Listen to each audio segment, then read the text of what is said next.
En cette période d'enfermement covidien, je vous propose d'ouvrir un peu les portes et les fenêtres pour vous rendre compte de l'actualité du golf dans les Yvelines. On parlera de l'ouverture du camp d'entraînement des futurs champions français et de deux compétitions sympathiques, le 7e trophée des chiens guides et le challenge de l'amitié.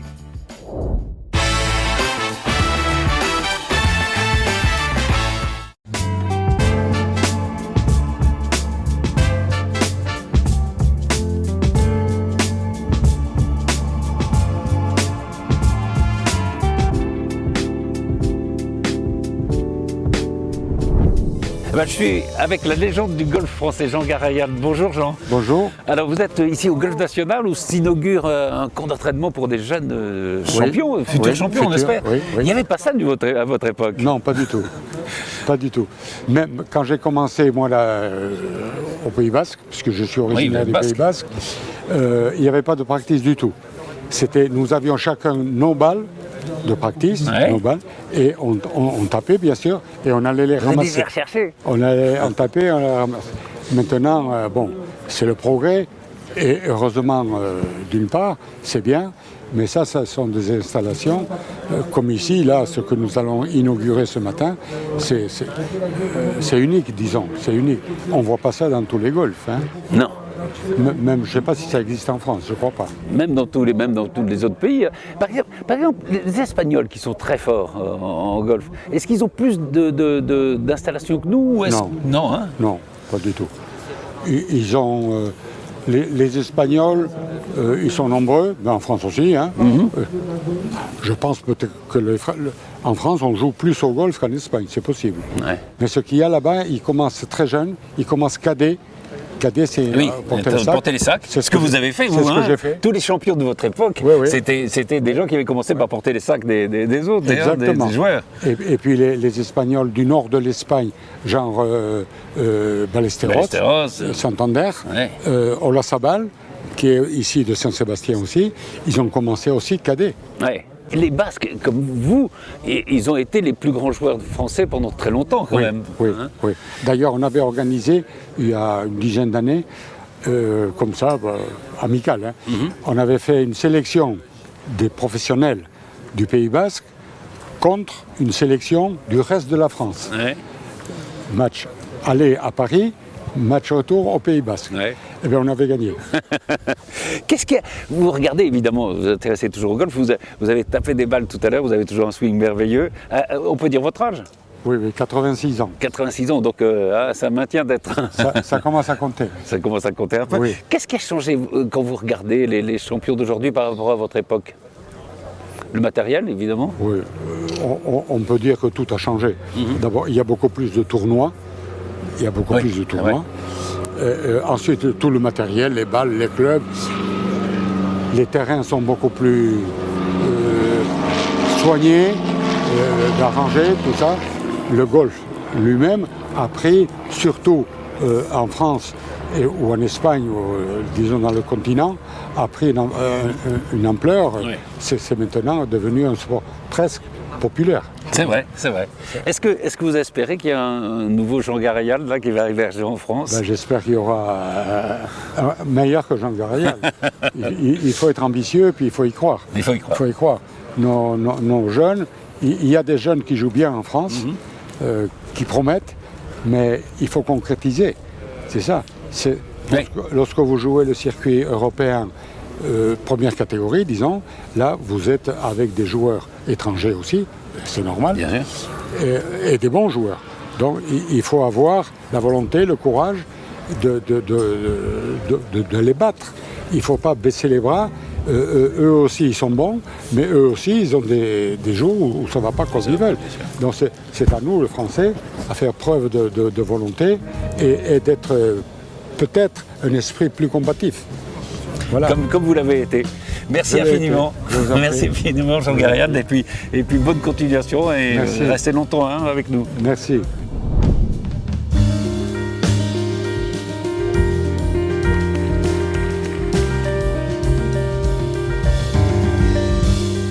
Ce centre a donc été inauguré en présence d'un grand nombre de personnalités du golf et sous le regard de la présidente de la région Valérie Pécresse, le tout avec port de masque et distanciation obligatoire. Écoutez Éric Bréchignier, le responsable de ce centre de performance, nous le présenter.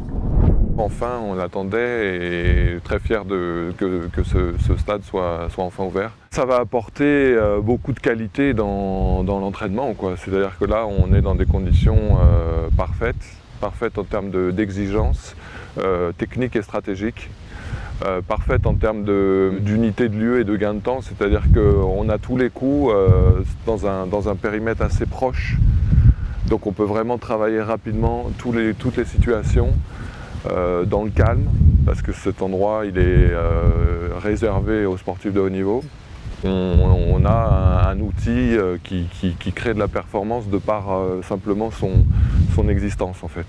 Pour moi, le stade c'est la pierre angulaire du dispositif, mais il n'y a pas que ça, hein. Il y a l'hébergement, donc un hébergement de qualité qui peut accueillir 24 sportifs et 6 staffs, et un plateau performance dans lequel on retrouve les outils nécessaires pour faire de la préparation physique de qualité, de la prépa mentale dans des labos spécifiques, et du travail technique avec une analyse cinématique du swing, etc., une modélisation 3D du swing, voilà, ainsi qu'une école. C'est-à-dire qu'ici, on a monté déjà depuis un an une école collège-lycée privée hors contrat qui permet de faire la scolarité sur place à nos sportifs. Donc la journée type, elle commence à 7h30. L'entraînement, en gros, c'est de 8h30 à 18h. Et puis après, il y a encore des études un peu après. Il y a un peu de récup, il y a le dîner, le coucher. C'est très dense. Et c'est un enchaînement de suivi par des coachs. Donc il y a le coach de physique, il y a le coach de maths, il y a le coach de putting, il y a le coach de prépa mentale. Et ce coach-là aussi, c'est-à-dire qu'il suffit de venir et s'entraîner là. C'est un coach en soi, ce stade. Et c'est dense, ça n'arrête pas.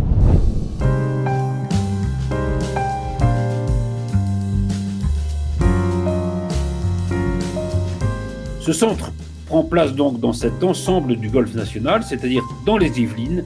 Et si l'on en croit Christophe Muniesa, le directeur général de la Fédération française de golf, ce n'est pas un hasard, il le dit à Michael Elmidoro. Christophe Muniesa, on vient de voir le stadium qui vient d'être inauguré ici au Golf National. Le golf dans les Yvelines prend de l'ampleur, hein, on le ressent. On a ces masques sur le visage en ce moment. Depuis le déconfinement, le golf a pris de l'ampleur.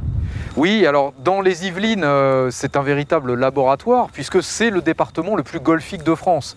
Vous avez plus de 30 golfs dans les Yvelines et la région Île-de-France est la région dans laquelle il y a tout simplement le plus de golfeurs. Plus de 150 000 golfeurs licenciés en Île-de-France.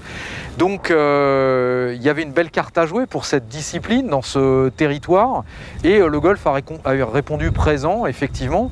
Dès lors qu'on a pu retourner sur les parcours, dès la première phase de déconfinement, dès le 11 mai, il y a eu un véritable engouement pour cette pratique qui était déjà assez populaire et qui est en train de le devenir encore plus.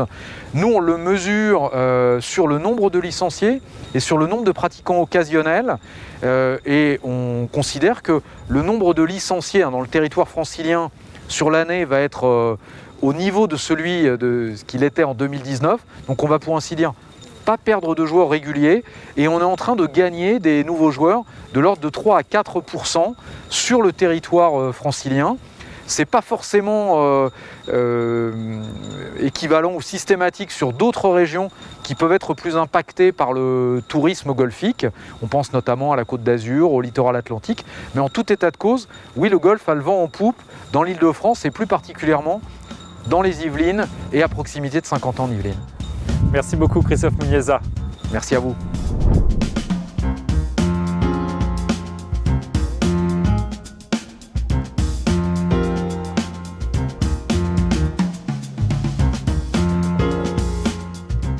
Un projet qui n'aurait pas vu le jour sans le soutien de la région, comme l'explique Valérie Pécresse.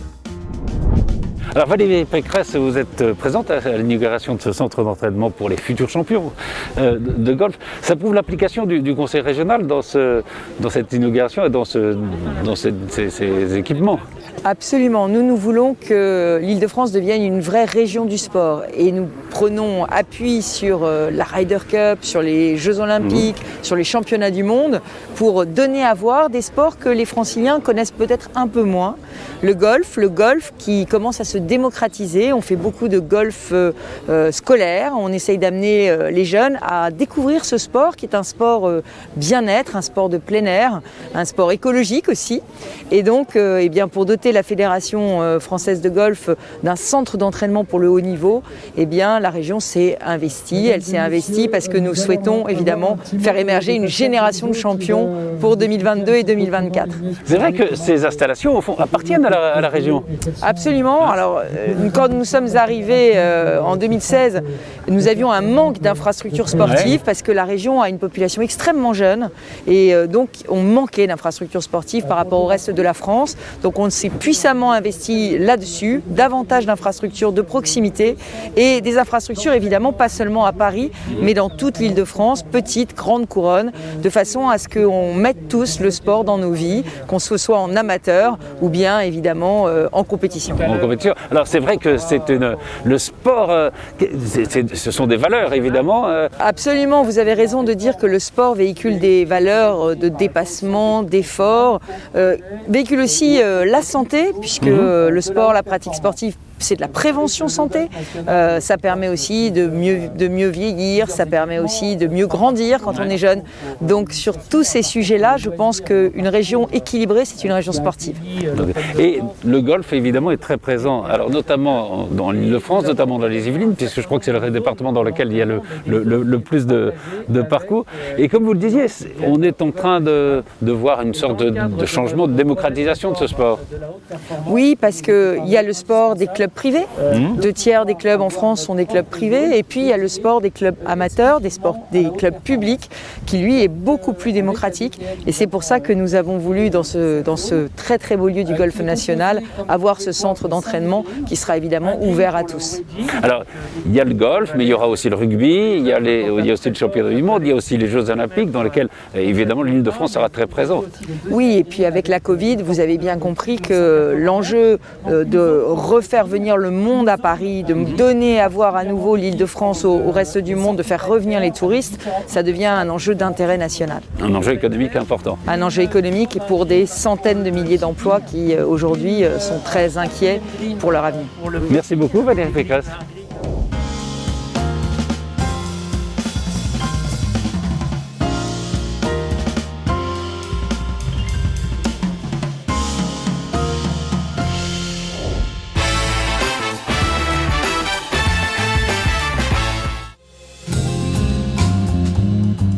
Allez, on quitte le golf national pour aller, pas très loin, à Isabella, c'est-à-dire à Plaisir.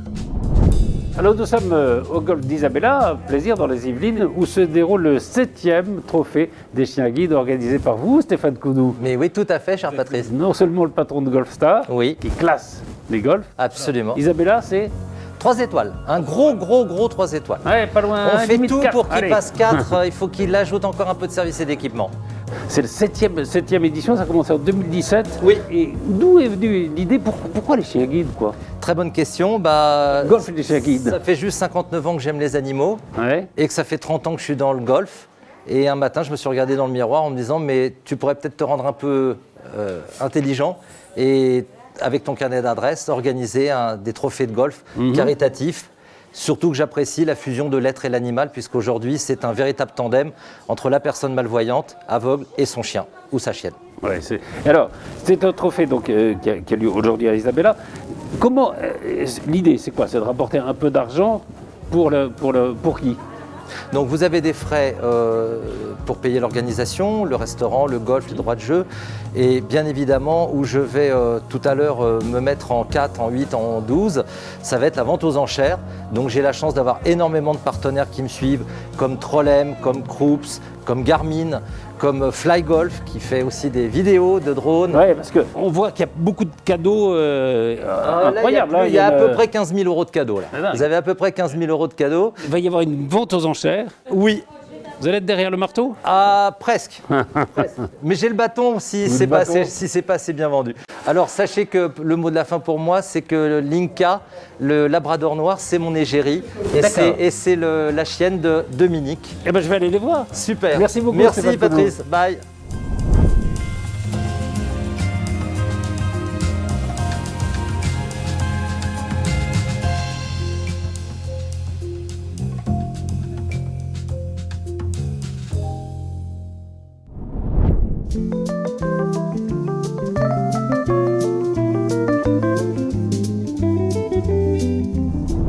Alors c'est le trophée des chiens de guide et justement je suis avec Dominique, bonjour. Bonjour.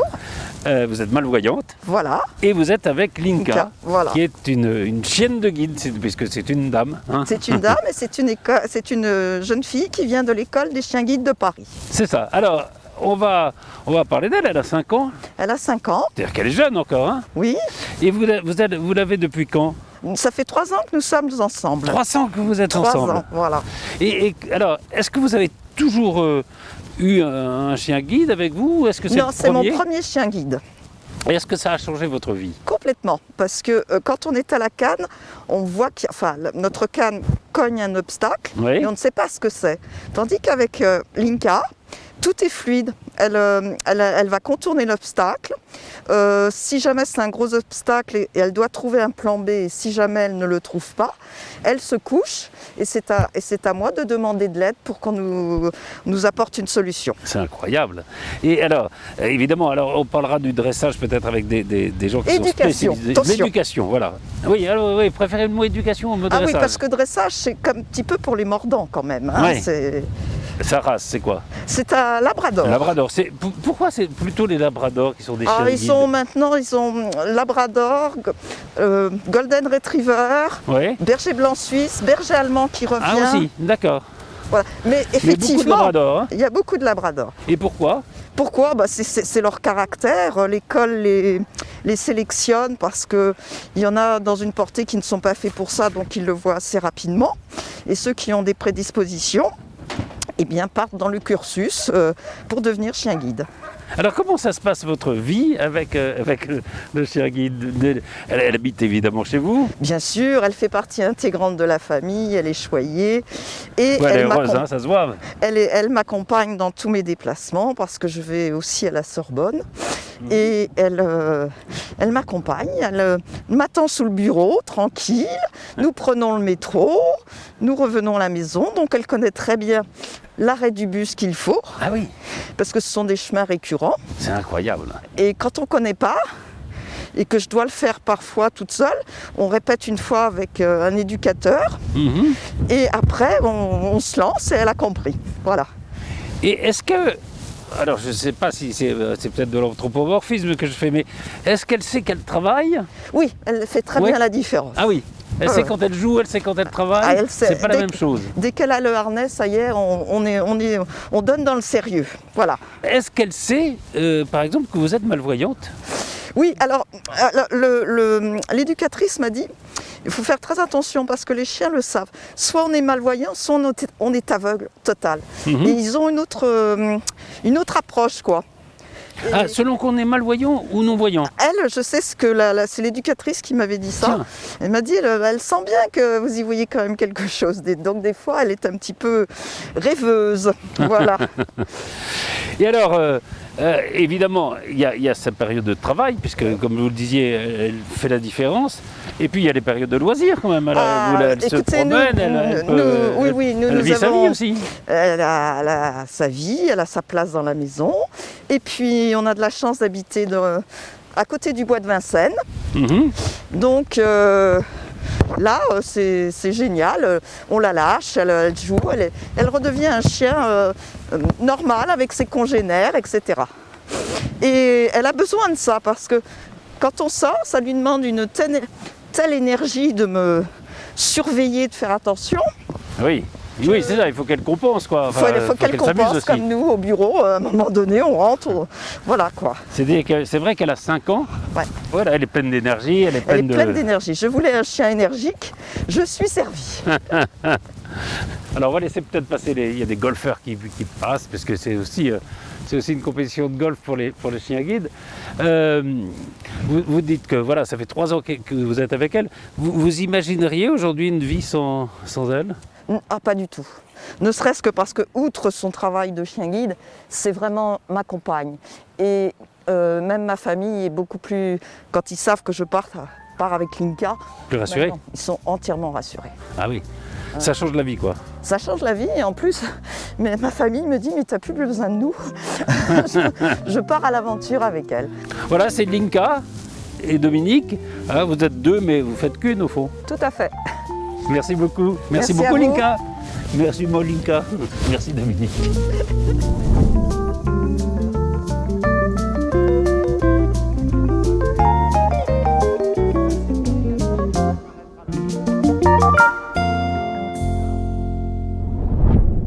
Que les chiens de guide aident les non-voyants et les malvoyants, ça je le savais. Ce que je ne savais pas, c'est que les chiens de guide avaient aussi des familles d'accueil. Et Catherine, vous êtes famille d'accueil pour chiens guides. Alors racontez-nous ce que c'est qu'une famille d'accueil. En fait, pour avoir un chien guide qui soit formé et donné un déficient visuel, avant, il y a toute une chaîne de solidarité qui passe en majeure partie par les familles d'accueil, c'est-à-dire que nous, on touche les chiots vers l'âge de 3 mois et demi et on les garde avec nous pendant 1 an et on leur fait découvrir toute la vie de tous les jours de façon à ce qu'ils soient aptes à ne pas être étonnés dans une nouvelle Ah oui, qu'ils ne soient pas surpris par une situation, donc, par quelque chose qu'ils n'auraient jamais vu. Voilà, donc on partage tout avec eux, c'est-à-dire que moi j'ai un travail, donc il vient avec moi au travail, il reste au bureau. Lorsque je vais au théâtre, au cinéma, voir un match, partout, il m'accompagne partout. Dans les magasins, bien sûr. D'accord. Il prend le train, il prend le transport en commun. Mais vous vivez votre vie quotidienne, si je peux dire. C'est ma vie quotidienne. Est-ce que vous êtes une professionnelle? Je suis bénévole. Vous êtes bénévole. Racontez-nous comment se passe une journée. Alors quand ils arrivent tout petits, notre premier objectif est de leur apprendre la propreté et la marche au pied. D'accord. Donc propreté, ça veut dire qu'il faut qu'ils apprennent à faire dans le caniveau. Et la marche au pied parce que... Bah oui, il faut qu'ils s'apprennent à pas être à une grande distance, à pas tirer. À éviter de faire des zigzags devant nous parce que sinon ça nous fait tomber. Alors, pardon, moi j'ai un chien. Oui. Quand je le promène, si je l'ai en laisse, dans Paris notamment, oui. ou dans une ville, il va aller voir, il va aller faire pipi, il va sentir ceci, sentir cela. Ça fait partie de l'éducation que nous on leur donne en tant que famille d'accueil, c'est qu'effectivement ils soient concentrés sur nous. D'accord. Et puis après, quelles sont les étapes? Après, on passe une demi-journée toutes les 3 semaines à l'école pour voir à peu près ce que le chien a appris, pour voir si on a des soucis dans certaines situations. Et là, on commence à nous demander de travailler les premiers apprentissages, ce qui va être par exemple la reconnaissance des passages piétons. Donc on leur apprend le terme, les lignes, et on les fait asseoir au passage piéton. Et après, d'eux-mêmes, quand ils vont grandir... Donc ils reconnaissent un passage piéton, ils savent ce que c'est, ils voient les lignes, ils savent... Le but du jeu, c'est que le déficient visuel, lorsqu'il sortira, non, au pied. Le déficient visuel dira je veux les lignes à droite, et le chien ira se positionner devant les lignes et s'assoira aux lignes pour que son déficient visuel puisse traverser après la route. Ils connaissent des mots? Alors ils connaissent 50 mots les chiens guides quand ils arrivent en fin de parcours. Ils reconnaissent la droite et la gauche, donc ce qui est très pratique pour un déficient visuel quand il veut se déplacer. Et sinon, il y a les lignes. Ah oui, ils comprennent. C'est incroyable. Moi je suis fasciné parce qu'à 15 mois, j'ai rarement vu quelque chose d'aussi gentil, d'aussi doux, d'aussi tranquille. C'est incroyable. Hein. Voilà, il n'est pas du tout câlin ce chien. Il est magnifique. Il est magnifique. Merci beaucoup Catherine. Merci à vous.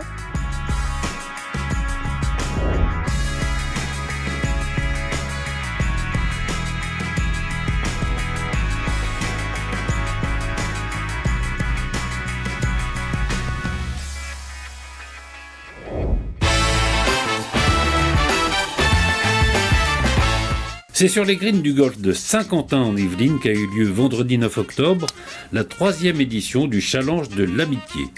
Créé en 2018, ce challenge met aux prises 10 associations, dont 4 représentent le territoire de Saint-Quentin, la section golf de Montigny-le-Bretonneux, l'association Sky Golf 2018, l'association sportive Blue Green de Saint-Quentin en Yvelines et le golf club de Voisin-le-Bretonneux.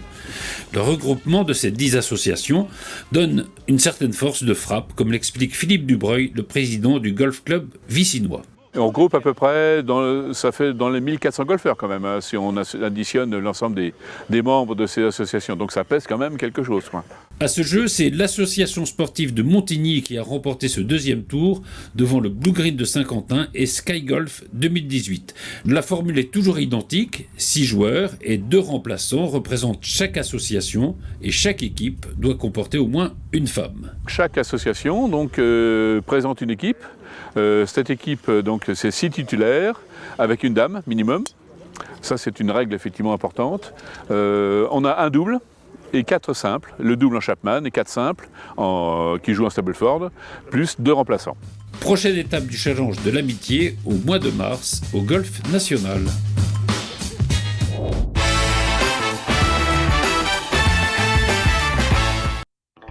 Merci de nous avoir suivis et à très vite pour reparler de golf sur TV78.